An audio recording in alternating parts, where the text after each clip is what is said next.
Ishiba जी, भारत और Japan के business leaders, देवी और सज्जनों, नमस्कार। कोनिचिवा। मैं आज सुबह ही टोक्यो पहुंचा हूं। मुझे बहुत खुशी है कि मेरी यात्रा की शुरुआत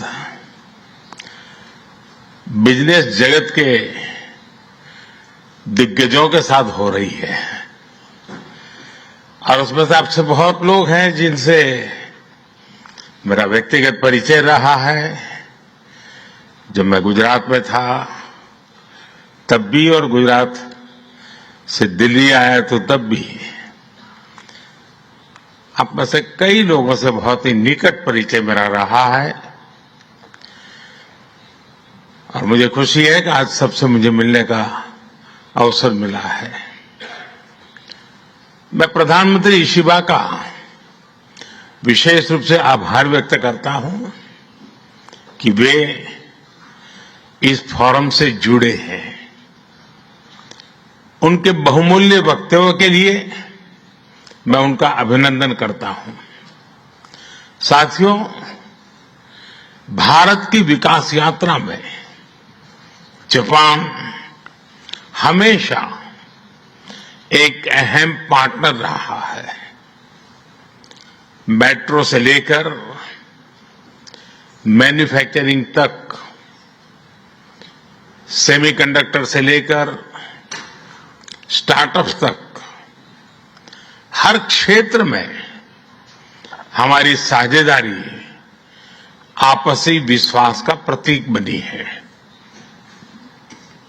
जापानी कंपनियों ने भारत में $40 बिलियन से ज्यादा का निवेश किया है। मात्र पिछले 2 वर्षों में $13 बिलियन का प्राइवेट इन्वेस्टमेंट हुआ है। JBIC कहता है कि भारत सबसे प्रॉमिसिंग डेस्टिनेशन है। जेट्रो बताता है कि 80% कंपनियां भारत में एक्सपांड करना चाहती है और 75% ऑलरेडी मुनाफे में है। यानी in India capital does not just grow, it multiplies. साथियों, पिछले 11 वर्षों में भारत के अभूतपूर्व ट्रांसफॉर्मेशन से आप सब भली भांति परिचित है। आज भारत में पॉलिटिकल स्टेबिलिटी है, इकोनॉमिक स्टेबिलिटी है, पॉलिसी में पारदर्शिता है, प्रिडिक्टिबिलिटी है। आज भारत विश्व की सबसे तेज ग्रो करने वाली मेजर इकोनॉमी है और बहुत जल्द विश्व की तीसरी सबसे बड़ी इकोनॉमी बनने जा रहा है। वैश्विक ग्रोथ में भारत 18% योगदान दे रहा है। भारत की कैपिटल मार्केट्स में अच्छे रिटर्न्स मिल रहे हैं। एक मजबूत बैंकिंग सेक्टर भी है। लो इन्फ्लेशन और लो इंटरेस्ट रेट्स, करीब $700 बिलियन के फॉरेक्स रिजर्व है। साथियों, इस बदलाव के पीछे हमारी रिफॉर्म, परफॉर्म और ट्रांसफॉर्म की अप्रोच है। 2017 में हमने वन नेशन वन टैक्स की शुरुआत की थी। अब इसमें नए और बड़े रिफॉर्म लाने पर काम चल रहा है। कुछ हफ्ते पहले हमारी संसद ने नए और सिंप्लीफाइड इनकम टैक्स कोड को भी मंजूरी दी है। हमारे रिफॉर्म्स केवल टैक्स प्रणाली तक सीमित नहीं है। हमने ईज ऑफ डूइंग बिजनेस पर बल दिया है।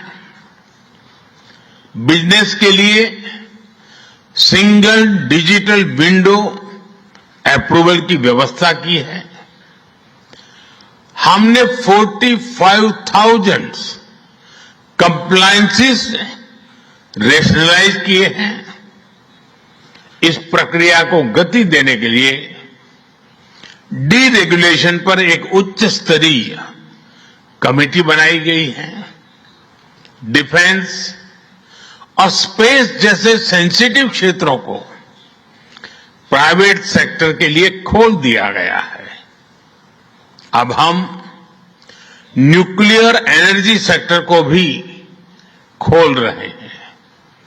साथियों, इन रिफॉर्म्स के पीछे हमारा विकसित भारत बनाने का संकल्प है, हमारा कमिटमेंट है, कन्विक्शन है और स्ट्रेटेजी है। और विश्व ने इसे रिकॉग्नाइज ही नहीं, एप्रिशिएट भी किया है। S&P ग्लोबल ने 2 दशक बाद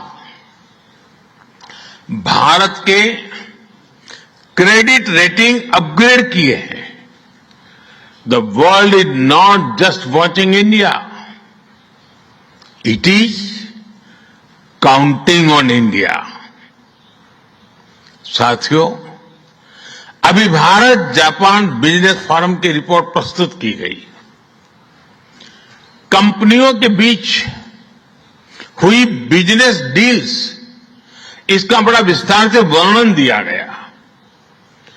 इस प्रगति के लिए मैं आप सभी का बहुत बहुत अभिनंदन करता हूं। हमारी साझेदारी के लिए मैं भी कुछ सुझाव बड़ी नम्रतापूर्वक आपके समक्ष रखना चाहूंगा। पहला है मैन्युफैक्चरिंग। ऑटो सेक्टर में हमारी भागीदारी बेहद सफल रही है और अभी प्रधानमंत्री जी ने इसका विस्तार से वर्णन किया।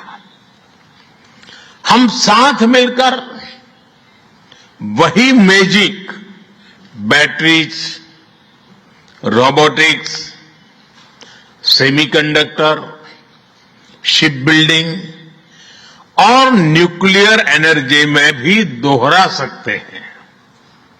साथ मिलकर हम ग्लोबल साउथ, विशेषकर अफ्रीका के विकास में अहम योगदान दे सकते हैं। मैं आप सबसे आग्रह करता हूं, कम make in India, make for the world. Suzuki और डाइकिन की सक्सेस स्टोरीज आपकी भी सक्सेस स्टोरीज बन सकती है। दूसरा है टेक्नोलॉजी और innovation. Japan tech power house है और भारत एक टैलेंट पावर हाउस है। भारत ने AI, semiconductor, quantum computing, biotech और स्पेस में आप